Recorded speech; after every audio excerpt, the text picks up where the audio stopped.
All right, so my first two books are about the illustrations. My first book is um, concentrating on line. This is called Harold and the Purple Crown by Crockett Johnson. And I felt this was really the perfect book to demonstrate line because it has a whole story that Harold creates with his purple crown. So whatever happens to him in this story, he kind of creates it himself. I think the best demonstration of the way line is used in this story is when Harold is backing up away from the dragon and he's not paying attention and he draws a squiggly line and it creates an ocean that he falls into. I thought that was really cool. Line enhances the plot of this story a lot because the line really creates the whole story. And it also creates the setting. So it creates the ocean setting for Harold and stuff like that. Another element used in this story is shape. So Harold draws a hot air balloon in the shape of a circle, which carries him out of the water. And there's also lots of shapes used when he is trying to find the window for his house. So he draws lots of different shapes to try and find his way back home. So my second book online is called My Crayons Talk. It is by Patricia Hubbard, and the illustrator is Brian Karras. Line creates the different settings in this story. So this is a book about a girl who's talking, and she's saying that all her crayons talk. So all of her different crayons, the different colors, say different things to her. So she is using her crayons to make lines to draw the pictures of what she thinks the crayons are saying. So this one says, Brown sings play mud pie day. So it really creates the line creates the green grass and different stuff like that. I'll also put pictures on here so it's a little bit easier to see the different things I'm talking about. The line helps develop the setting and the character in this story. The book is also enhanced by color. Each page talks about a different crayon she's talking about what they say. So this one is gold, red, so on and so forth. So there's lots of different colors used in the story to enhance the setting and the plot. My next two books are about color. This book is called Dog's Colorful Day, a messy story about colors and counting. It is by Emma Dodd, and color is used in this book by describing what dog gets into. So dog starts out as just a dog with one black spot on his ear. And throughout the story, he gets into some ice cream and some marker and different stuff like that. So he ends up having lots of different colored dots on him. And so this really helps to enhance the plot and the character of this story. Another element of art that's used in this story is shape. So there are different shapes of things in the story, but the main one is the circles of the spots that are on the dog in the story. My next book on color is called Fish is Fish by Leo Leone. And this is a really, really awesome book. It starts out with the fish and a tadpole being friends, and the tadpole turns into a frog, and the fish doesn't understand why he's not there playing with him all the time. Well, the frog has lots of different things he can experience on land, whereas the fish really has to stay in the water. So color is used in this story. The frog goes up on land, and he comes back and tells the fish what life is like up there. And so when he comes back, he's explaining to the frog all the beautiful birds and how there are so many different beautiful colors of the birds. And he is also he also talks about cows, and the fish is imagining what a cow would look like in this story. So color is really used to enhance really setting character and plot in this story. Another thing that is used in this story is value, or the hint, or the hue. So there's lots of different hues in the water to show that they're underwater, and there are some really amazing illustrations in this book. All right, so my next two books are on value. So my first book on value is called The Pirate of Kindergarten.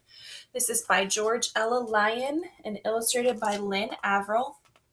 So this book is about a little girl. I think her name is Jenny, and she cannot see very well. And the use of value in this story really helps to show what is actually there and what Jenny is seeing. So it talks about how, since she has problems with her eyesight, she sees multiple chairs. So when she's trying to go read at circle time, I don't know if you can tell there, but there are several non-existent chairs there that she is seeing, but that aren't actually there because of her eyesight.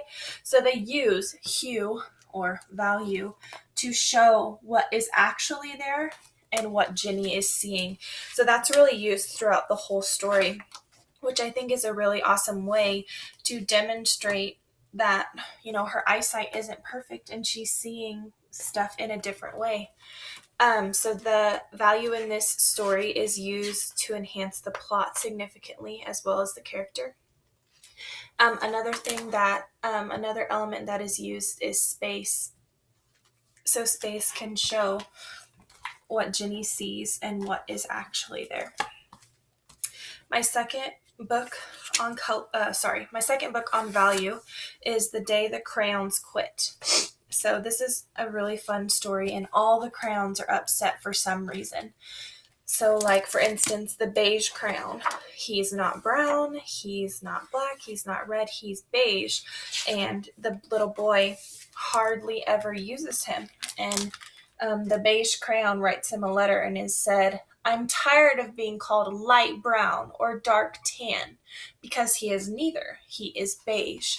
So it really delves into value in the different hints and the hue of the shades in the story, which really enhances the plot as well as the characters of the crayons, because the crayons are writing stories to Duncan. Another element used in this story is color. So there are different colored crayons writing stories on each page. This is the gray crayon saying he is sick and tired of only getting to draw elephants and rhinoceroses, and he doesn't like how they're so big and he has to use up all of his color. So this is a super fun story. The next two books are on shape. So my first book on shape is Freight Train by Donald Cruz. So this shows a freight train and talks about the different types of cars that a freight train has.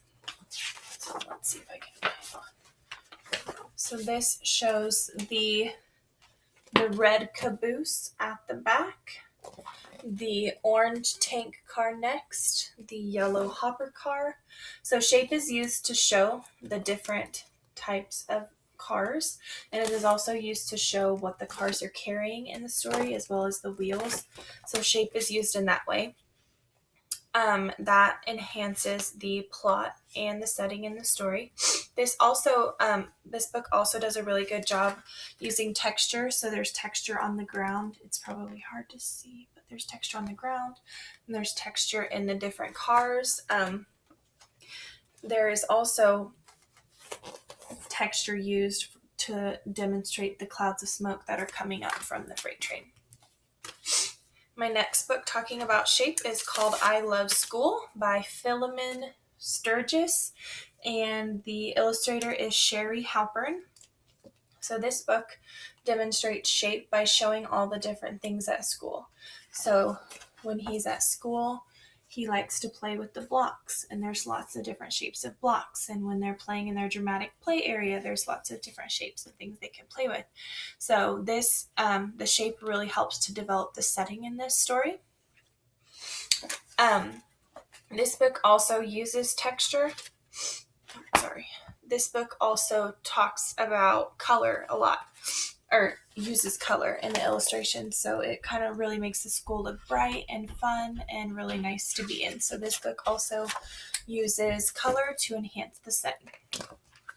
So this is my first book on form, and this is kind of an interesting book. This is called The Snowman by Raymond Briggs.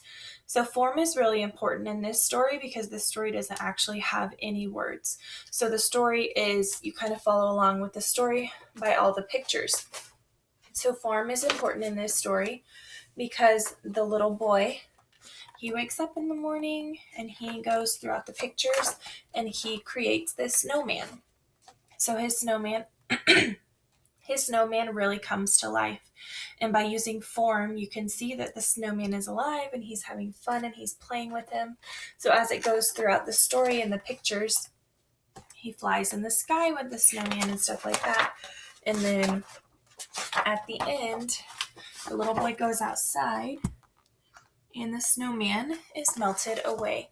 So form is really, really important in this story, and it enhances the characters, although there are no words, and the plot of the story. Another element used in this story is space. So sometimes the snowman is really up close to the boy and it's showing the details, but sometimes, like when the snowman is flying through space with the boy, you can tell that he's further away and it's using the element of space. Okay, so my next book on form is called 3 Magic Balls. So in this one, a lady brings in 3 little tiny balls into a toy shop, and the boy is told not to play with them. And when he does play with them, they turn into really, really big bouncing balls. So form is used to show the balls when they are small and really make them look like spheres once they get big. So this enhances the plot of the story. So as he goes throughout the story, he goes kind of on an adventure with the 3 balls. Space is also used in this story, so you can see the 3 balls and the 3 magic balls are really far away. So line is also used a lot in this story. It shows different lines, the swirliness of the balls when they are trying to catch the airplane. So that is my second book on form. So my first book on texture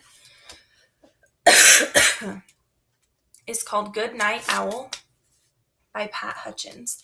And as you can see just from the cover of this book, the whole setting is made up of lots of texture. So the tree has so much texture on it. All of the animals have a lot of texture, and it's really used to enhance the characters and the setting in this story. Another element used in this story is color.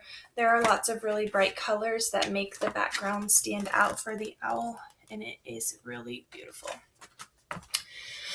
Sorry, I'm going to try and make it through this. My second book on texture is Hats Off to You. So another one you can see on the front cover, there is lots of texture used to show the different hats and the outfits of the girls in the story. So that really helps to enhance the characters in the story. So they're trying to find hats and outfits to wear out. And texture is really used to show the different types of hats they use. Another element used in this story is color. There are lots of super bright colors. The girls, when the girls are trying to decide what outfits they're going to wear.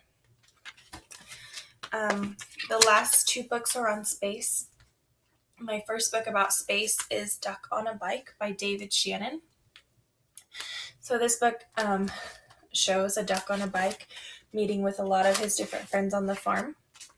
And as he gets closer to some friends, it shows space. And then in some of the pictures, he's riding away from the animals, like the cat. So it also uses space in that way. And that really enhances the plot and the character in the story. Another element used in this book is shape. So the shape is used to show the different animals as well as the bike. And then the setting, it enhances the setting. So for like the barn. And then my last book is called Train Song, which uses space by showing a little boy waiting for the freight train to come back so he can see it. This book is by Harriet Seifert, and the paintings is by Donald Saff. The illustrations in this book are very beautiful. So there's the little boy, and he is waiting for the train to come back down the track. And so it uses space, and it also uses space to show the different places that the train is traveling. Another element used in this story is texture. So there's texture all over the ground and in the mountains that the train is traveling through. So those are my books talking about the different types of illustrations in the story.